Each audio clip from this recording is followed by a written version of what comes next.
Hello. Hello, peoples. How's everyone doing today? Today we are going to talk about unlocking our emotional freedom, the hidden impact of not asking for help. Right. The hidden impact of not asking for help. And many of us do this. So why do we ask? So why do we avoid asking for help? I'm totally guilty of it. We all are, right?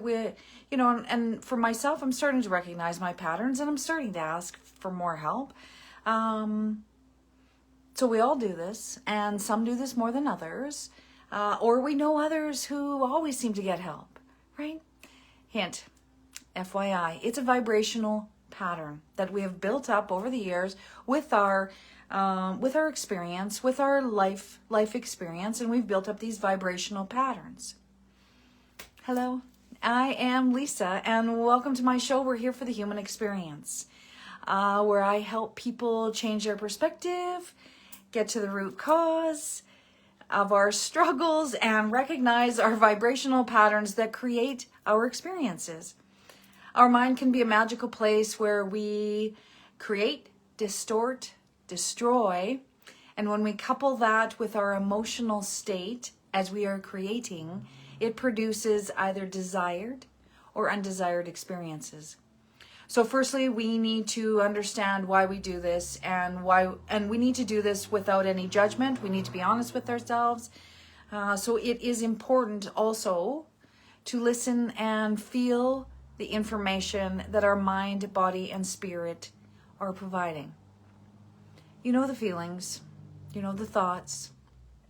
So five reasons why people avoid asking for help. Self-reliance. I can do it myself. I can handle everything.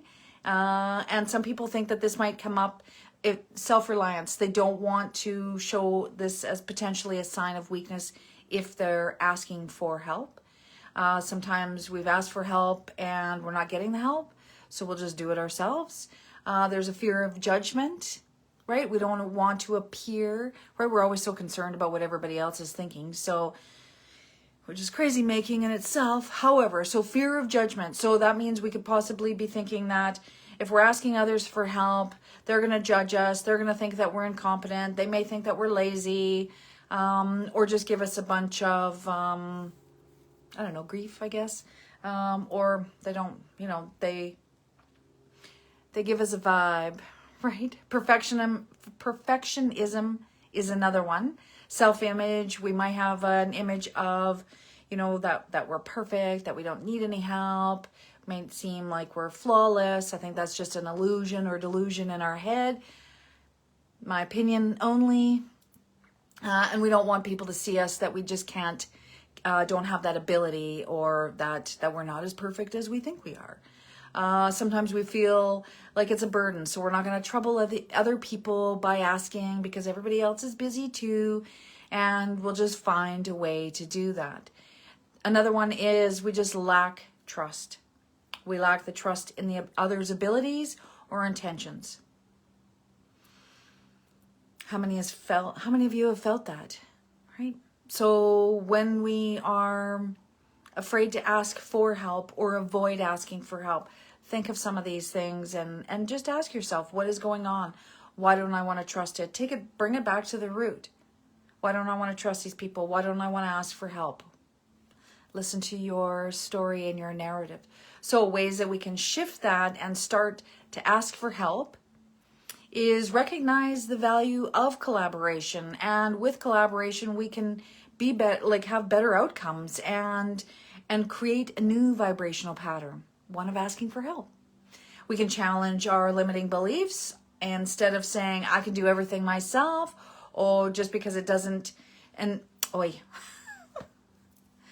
we can challenge our limiting beliefs. Instead of saying, I can do everything myself, we need to say, I don't need to do everything myself. I don't have to do everything myself. I can ask for help. When you are asking for help as well, set a timer. Ask them that you need half an hour of time, an hour of your time, right? Set a timer so that there's already that expectation or set a time limit, set a time limit, or to create that expectation when you are asking other people. It's only going to take, and set a real expectation. Don't say that it's going to, take about 15 minutes and it takes 2 hours. Like, be real about it when you're asking for help, right? It also, as we're doing this, it helps to build trust within ourselves, creates better communication skills. It's also us getting more practicing vulnerability, which is totally uncomfortable, but is feeling alone, like we don't have any support, right? We want to change that. It's a vibrational pattern that we picked up through childhood. And so now, as we recognize that and as we're learning that, now is our time to actually ask for help. And it doesn't mean we're asking for help all the time. It's just stepping outside of our comfort zone and saying, I could really use a hand here. And we always say, if you need a hand, let me know. Let me know. But when you say, hey, I could use a hand for 2 hours, are you able to do that? Then most people are willing to actually help you. Have a plan, right?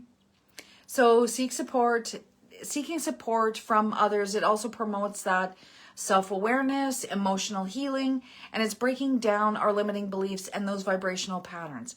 And besides all our thoughts and emotional patterns, our body is also holding the energy of not feeling that we can ask other people. And so that's going to vibe out.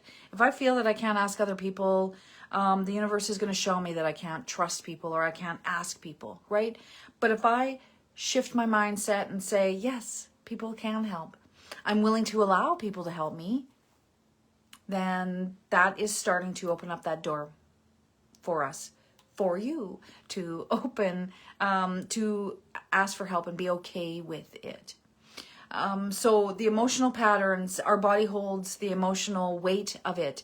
So it can come up as muscle tension, body posture, breath patterns, physical sensations, chronic pain. So muscle tension, right? We get it in our neck, our back, our shoulders. And that can be stored as that unresolved emotions that we've been carrying around as those vibrational patterns. Body posture, so such as fear or shame, hunching, leaning forward, protecting ourselves, feeling that we can't be out in the world. Breath pattern, shallow breathing. We spend a lot of time shallow breathing here in the Western world because there's a lot of stress. And so when we're not asking for help, that adds to our stress. And so we can feel that shortness of breath and feel depleted as well. The physical sensations, right? Tightness in our chest, a knot in our stomach. Our body is always trying to tell us what is going on with us. And most of the time we're like, I can't deal with you right now. Later, I'm too busy, right? To actually look at what my body is trying to tell me, what the physical sensations are trying to tell me. And chronic pain. Many of us deal with a lot of chronic pain, and a lot of it comes from stress in our life or not asking for help. So unresolved issues can create chronic pain. I just want to touch a little bit on how these are also associated with our chakras. So everything is energy and everything lines up, and everything is connected. So we want to just be mindful of how everything is connected. So within our chakra system, so let's say isolation and loneliness, right? Because we don't want to ask for help, so we isolate and we feel lonely. That's our heart chakra, and it governs our ability to connect with others and experience that love and compassion, leading to feelings of emotional blockage, heaviness in our chest, or a sense of disconnection from others. That's our vibe. It's up to us to change that vibe and to connect in with that chakra of our heart and be compassionate to ourselves. Because when we are asking for help, that's self-care for us. And that's also stepping outside of a comfort zone, perhaps, right? So stress and tension also affects our throat chakra. And it's associated with communication and self-expression. So not asking for help affects this chakra by manifesting as difficulty expressing ourselves, feeling stifled or silence, and we can feel that tightness in our throat or in our neck. It's about checking in with ourselves and asking ourselves the questions, what is going on with my life right now? How am I feeling? What can I change? Self-doubt and insecurity is our solar plexus, and it relates to personal power, self-esteem, and confidence. So if we're not willing to ask others for help because we feel that we can do it ourselves, we don't want to ask others because they're busy, the trust, that can create that, an imbalance in our solar plexus.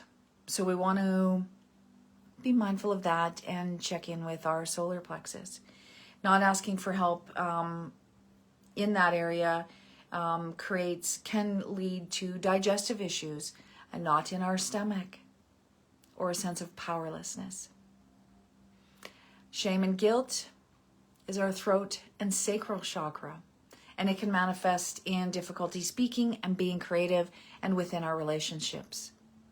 So if we're not able to ask for help, we are suppressing getting things done, suppressing our emotions, suppressing expressing ourselves, expressing our creativity. And ultimately, suppressed emotions actually affect all of our chakras and all of our systems, with chronic pain, feeling disconnected, not thinking that we're worthy enough to ask for help, not feeling that we are worthy, not, the lack of confidence. So knowing how these can manifest can indicate where we could use extra help. What we say and do affects how we feel and vibe into the world. It's about connecting with yourself and asking yourself the question, why am I avoiding asking people for help? Especially in certain situations. In other situations in your life, you have no problem with it. But in those ones where you find it difficult to ask for help, that's your indicator to check in with yourself and ask the question as to what's going on here. What do I need to know about this? So notice what you are saying and feeling in those less than desirable situations is your indicator to check in. Our body also gets used to the energy patterns, and when we don't notice, it damages us, right? It creates blocks, it creates disorder, it creates stress and tension, it creates shallow breathing. You are worthy, and you are important to ask for help from others. Like I said earlier, we always say, yeah, if you need help, ask me. Well, it always goes both ways as well.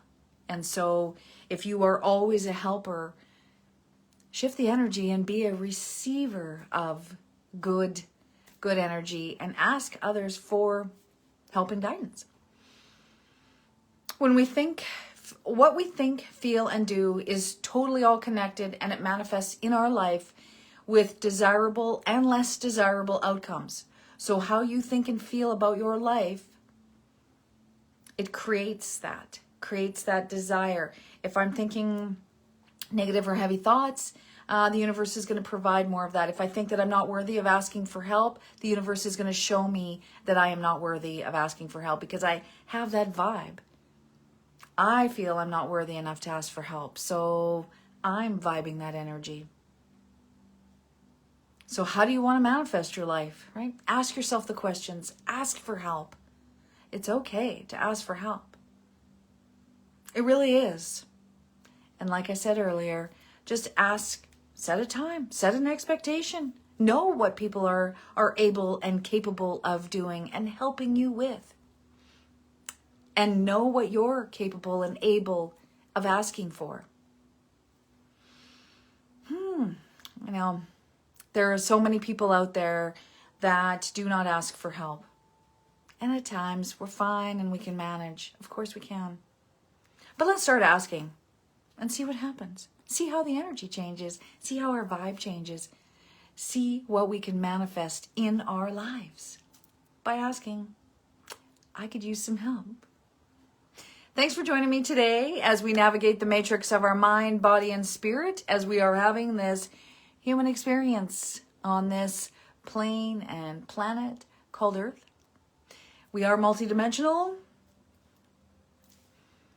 Catch me next week, Tuesday at 3 p.m. on my page here. And check out my website, lisahydlifecoach.com, where I have a free download to help you discern your thoughts. Bye for now, everyone. See you next week.